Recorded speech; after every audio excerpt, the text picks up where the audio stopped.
continuación tenemos la exposición del señor doctor Carlos Durán de la Universidad Central del Ecuador. El tema que se va a tratar es mercado de medicamentos en el Ecuador, oferta versus demanda. Un aplauso, por favor. Bueno, antes de empezar, muy buenas tardes. Reitero, mi nombre es Carlos Durán.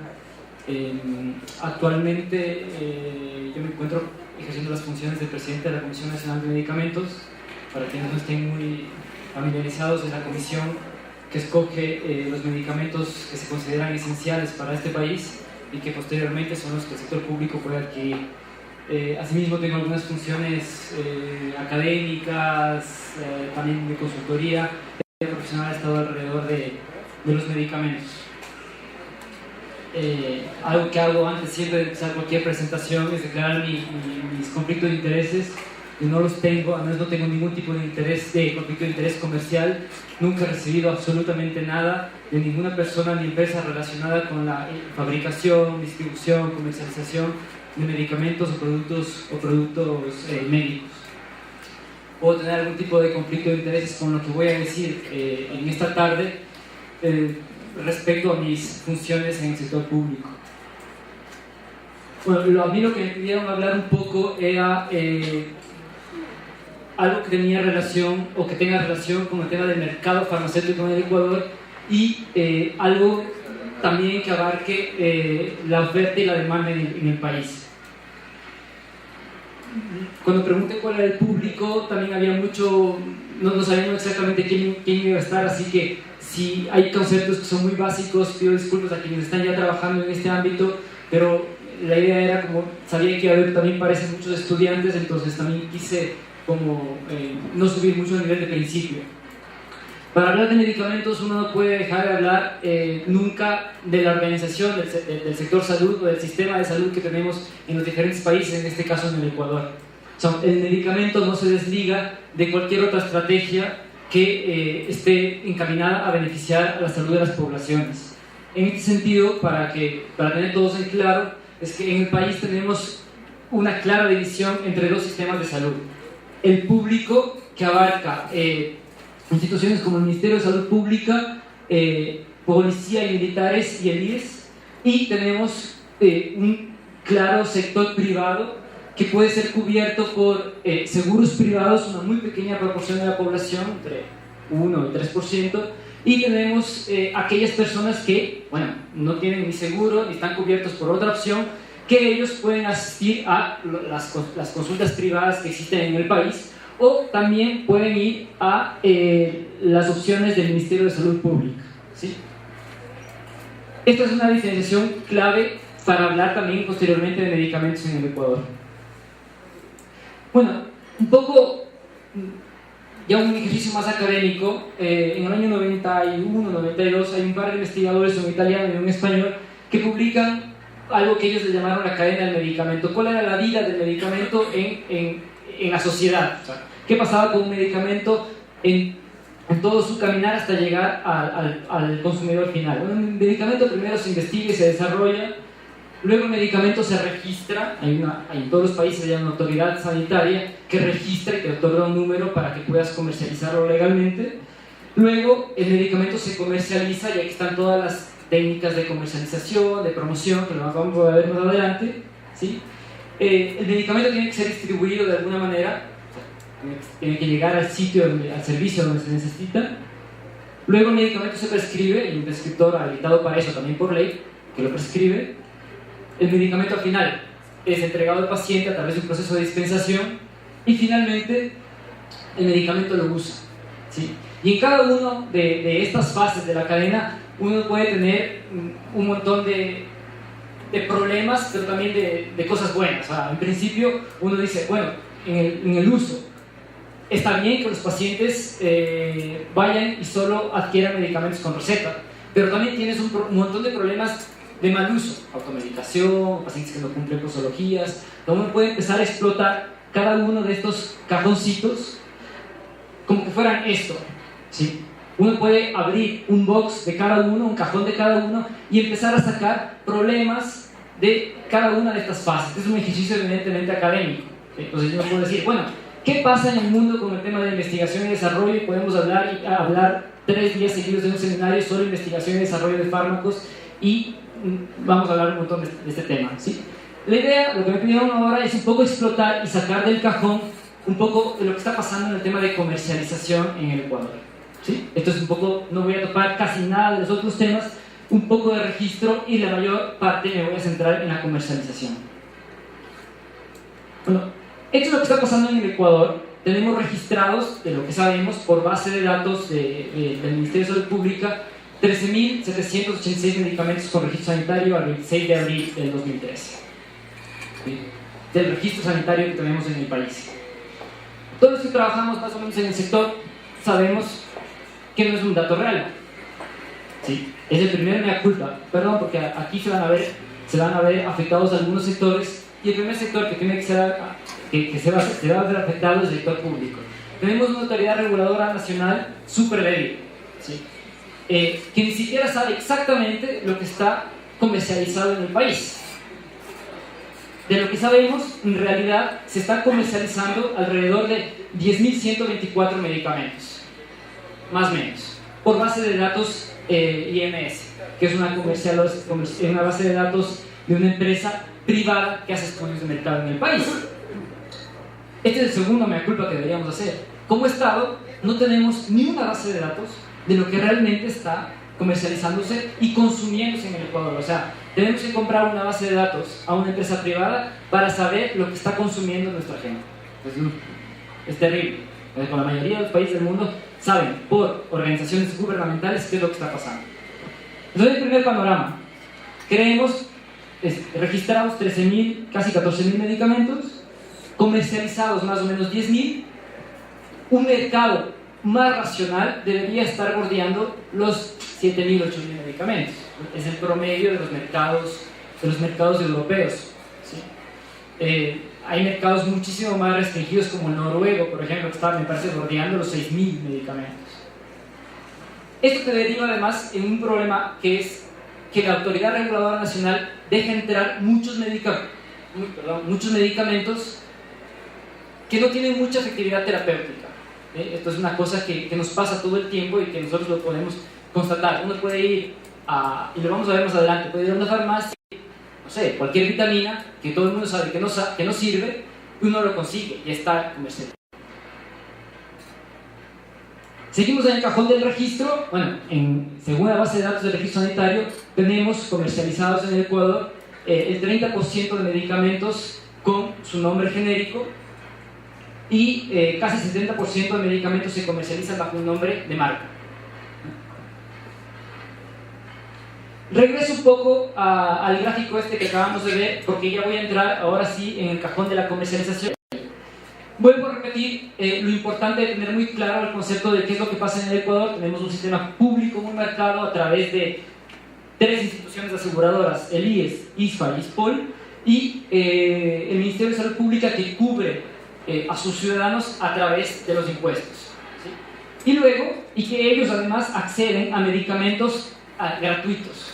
El Ministerio de Salud Pública compra medicamentos para que sus ciudadanos que acuden allá los tengan gratuitamente, y en el caso del ISFA y el ISPOL, a través de las contribuciones de los empleadores o de los trabajadores, tengo medicamentos gratuitos y no hago ningún copago, ¿sí? En el caso de los seguros privados, sí, ya hago un copago o me voy directamente a farmacias privadas y saco completamente de mi bolsillo. Esto es lo que pasa en el Ecuador en el consumo mensual de los hogares en salud. Lamentablemente no hay datos demasiado actualizados, pero fíjense ustedes lo que pasa. El 47%, casi 48%, 47.5% del consumo total en salud de los hogares ecuatorianos se va en medicamentos, en productos farmacéuticos. Aquí lo podemos ver, ¿sí? Eso es un poco lo que te deja ver, es que todavía tienes un sector privado que es muy fuerte, porque si efectivamente tendríamos que ver lo que esperamos es que con la gratuidad esta cifra se haya disminuido mucho, porque la gente, en principio, lo que esperamos es que haya ido mucho más a los servicios públicos que no pague por el medicamento y en teoría esté gastando mucho menos. Pero con estas cifras, que eran del año 2005, 2008, y han pasado algunos años, esto es lo que estaba pasando. Nuestra gente, todas nuestras familias, gastaba casi la mitad de su presupuesto destinado a salud en productos farmacéuticos. Este es el gasto total, el gasto farmacéutico total del Ecuador. O sea, lo que mueve el sector farmacéutico en el país en millones de dólares. 1.071 millones de dólares al año 2011. Las cifras del año 2013 están bordeando de los 1.200 millones. Ustedes pueden ver aquí que ha habido un crecimiento exponencial en los últimos años. El sector crece muy bien, es un sector súper robusto. Hay una tasa de crecimiento de alrededor del 7% anual, eso no lo tengo aquí expresado, del 7% anual. La tasa de interés pasivo del Banco Central del Ecuador, que es un poco lo que te determina cómo están las inversiones, es del 4% anual. El sector farmacéutico crece en el Ecuador a un promedio del 7% anual. Es un sector bastante robusto, vuelvo a dar aquí, saludable. Sin embargo, ojo, estoy diciendo el sector farmacéutico en total. Luego hay diferenciación entre sector nacional y sector internacional. Lo interesante es ver esta tendencia como súper creciente y que podría deberse además a un influjo muy fuerte de dinero del sector privado, del sector público, perdón, en los últimos años. Podría. Este es el gasto total en salud en el Ecuador, no es de medicamentos, este es el gasto total en salud desde el año 95. Fíjense, hay un crecimiento exponencial, me parece que hay desde el año 95 al año 2012, creo que son como 800% de crecimiento en gasto en salud en el Ecuador. Y en los últimos años en los últimos 5 años bordea el 300%. ¿Sí? Entonces, el Ecuador está invirtiendo en salud, al año 2012 llegó a invertir 1.735 millones de dólares.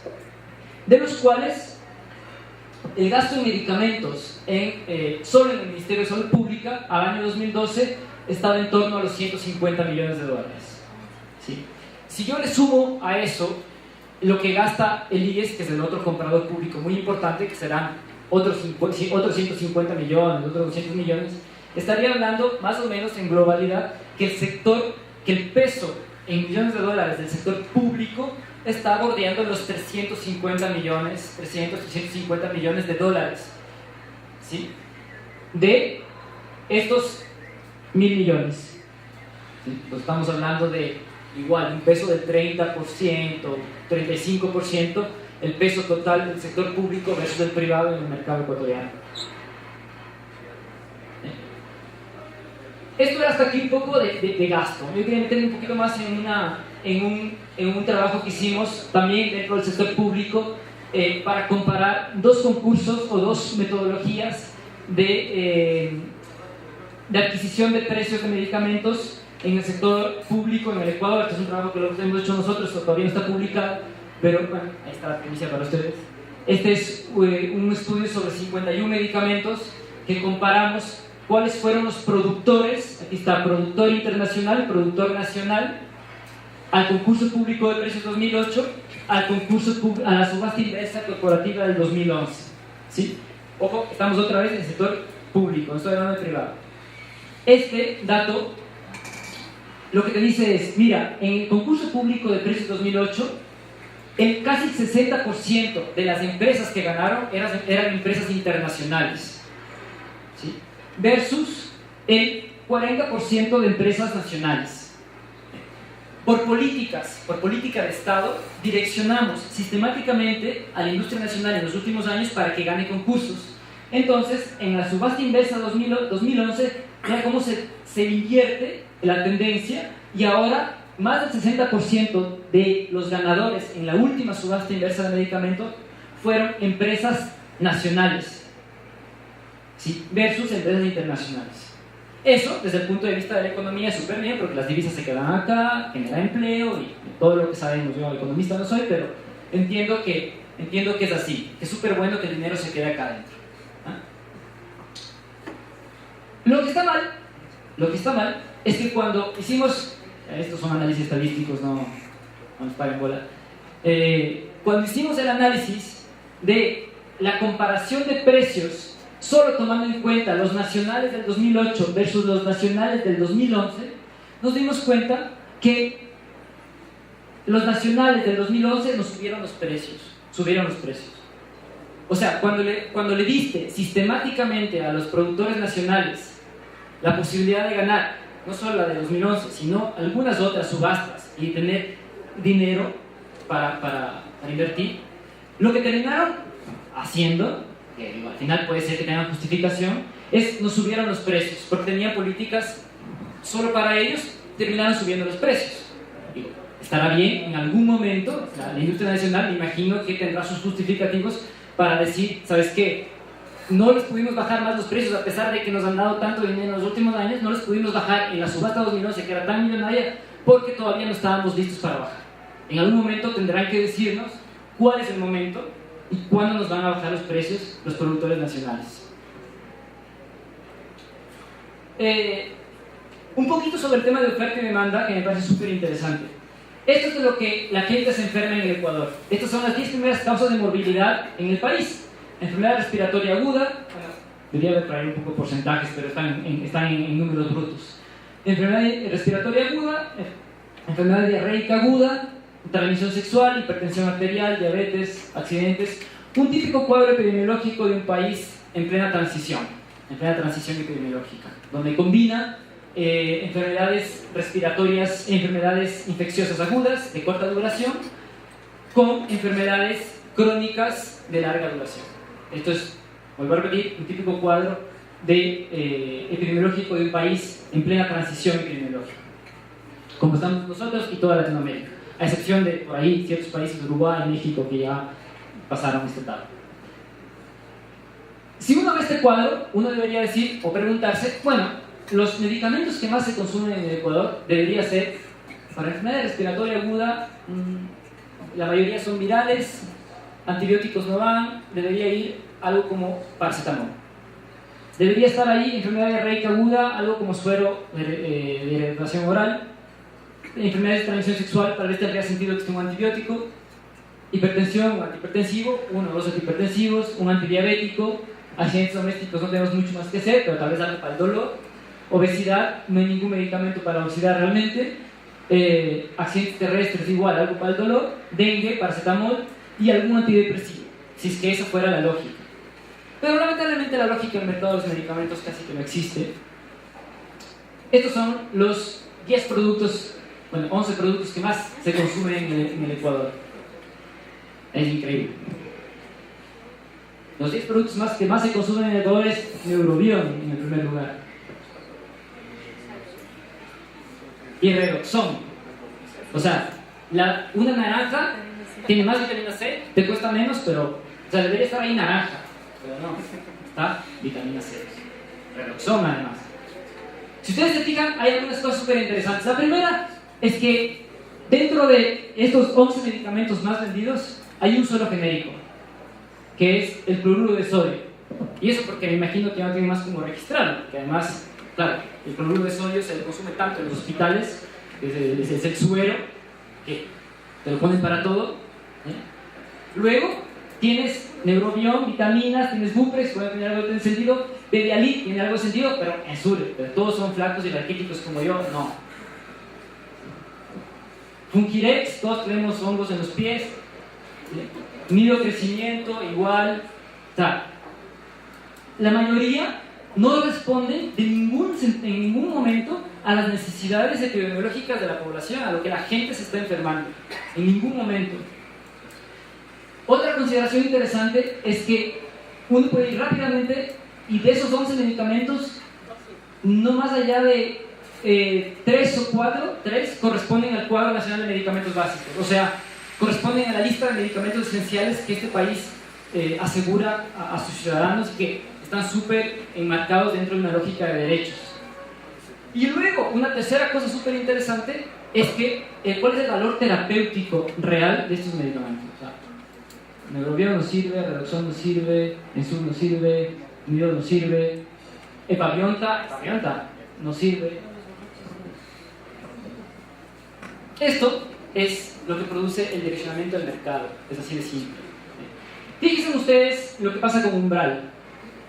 Yo lo veo aquí a Jerónimo y me parece que este cuadro Este cuadro me lo robé de él, no estoy seguro, creo. No, bueno. Este cuadro es súper interesante porque yo otra vez les pido que se fijen en el umbral. El umbral es el 11º medicamento más vendido en este país. O sea, fíjate lo que eso significa en millones de dólares. Umbral es paracetamol, así de simple. Paracetamol, el bueno paracetamol. Está en el 11º, pero está umbral, no paracetamol. Esto de aquí es un típico cuadro de concentración de mercado. O sea, cómo se mueven los participantes. Tenemos en el eje horizontal la participación en número de unidades y tienes los precios en el eje vertical. Esto es un típico cuadro, vuelvo a repetir, de lo que pasa generalmente en el sector farmacéutico, donde tienes participantes muy concentrados, ¿sí? Generalmente como compitiendo todos por ahí por algún precio y por pocos mercados, pero tienes uno que tiene una posición de dominio increíble. En este caso es el umbral. Este que está ahí, que se le ve ahí, este es un caso real. Este es el umbral. Entonces fíjate cómo ha logrado posicionarse en el mercado este medicamento que se lleva más del 50% de unidades vendidas de paracetamol, pero además tiene un promedio, un precio excesivamente alto. O sea, casi que hace lo que quiere en el mercado. Entonces, como recomendación para los economistas que hacen este tipo de cosas, vuelvo a repetir, no soy economista, ustedes saben mucho más de lo que yo puedo saber, pero generalmente te encuentras con este tipo de mercados, con mercados súper distorsionados, no equitativos. ¿Cómo es que le llaman ustedes mercados? Bueno, no sé, no competitivos, yo no sé cómo se llama, pero este tipo de cosas pasan todo el tiempo. Entonces hay que tener mucho cuidado cuando quieres aplicar técnicas, imperfectas es la palabra, cuando quieres aplicar técnicas de monitoreos de mercados perfectos a un mercado tan imperfecto como este. O sea, cuando quieres aplicar que tus HHI y tus entropías, no sé qué, no sé cuánto, tienes que tener un poco de cuidado. No digo que no, está bien, pero este tipo de cosas funcionan para mercados completamente perfectos, o al menos que se acerquen a la perfección.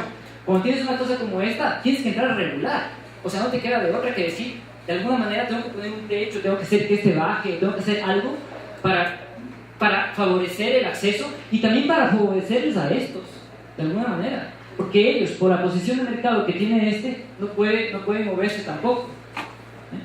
Entonces, esto pasa todo el tiempo en el mercado farmacéutico y en nuestro mercado, en el mercado local, mucho más.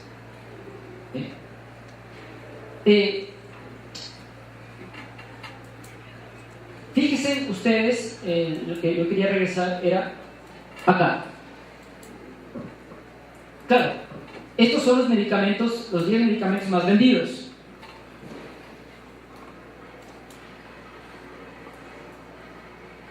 Estos son la relación que existe en el Ecuador entre medicamentos de venta libre, o sea, que no necesitan receta, versus los medicamentos que sí necesitan receta. Entonces, casi el 86% de los medicamentos en el Ecuador no se pueden comercializar si tú no tienes una receta de por medio, lo cual también es bastante mentiroso a veces, ¿no? Todo el mundo sabemos que por ahí, o que casi siempre se puede conseguir un antibiótico sin receta, pero esto es lo que dicen los números. Pero lo interesante es que solo el 13% de los medicamentos en el Ecuador tienen estatus de venta libre. Por tanto, solo esos medicamentos pueden ser publicitados y nada más. Entonces, imagínate el poder de la publicidad para que con solo el 13% de los medicamentos logres posicionar un mercado como el que posicionas y logres posicionar los medicamentos que posicionas. Porque es el efecto de la publicidad, y es a donde quería ir. María Mena, que está aquí además sentada, que es una investigadora de la universidad, el año pasado, el año 2012, hizo un estudio, tampoco está publicado todavía, estamos insistiendo que publiquen, hizo un estudio sobre análisis de promoción en radio y televisión, análisis de promoción farmacéutica. Entonces lo que se hizo fue, se analizaron 50 spots televisivos que fueron monitorizados en radio y televisión los días 23, 27 y 21 de mayo de 2012. Se les pidió a los encuestadores que vean durante 4 horas seguidas la televisión y cualquier publicidad o que escuchen en la radio, cualquier publicidad o cualquier spot, incluso programa que ellos pensaban que induce al consumo de alguna sustancia, tenían que grabarlo en su celular. Todo el mundo ahora tiene, menos yo, tiene celulares inteligentes, o si no, grabarlo en la televisión. O sea, tomaban, sí, lo filmaban. Se monitorizaron 20 canales, 3 radios en 3 ciudades, Quito, Latacunga y Riobamba, para tener una muestra por lo menos de lo que estaba pasando. Entonces, claro, lo que más se estaba publicitando en la televisión eran vitaminas. Bueno, pero por supuesto que tiene todo el sentido del mundo que las vitaminas estén posicionadas en Neurobiom y Reloj son como las primeras lo que más se consume en el Ecuador, porque era lo que más se publicitaba también.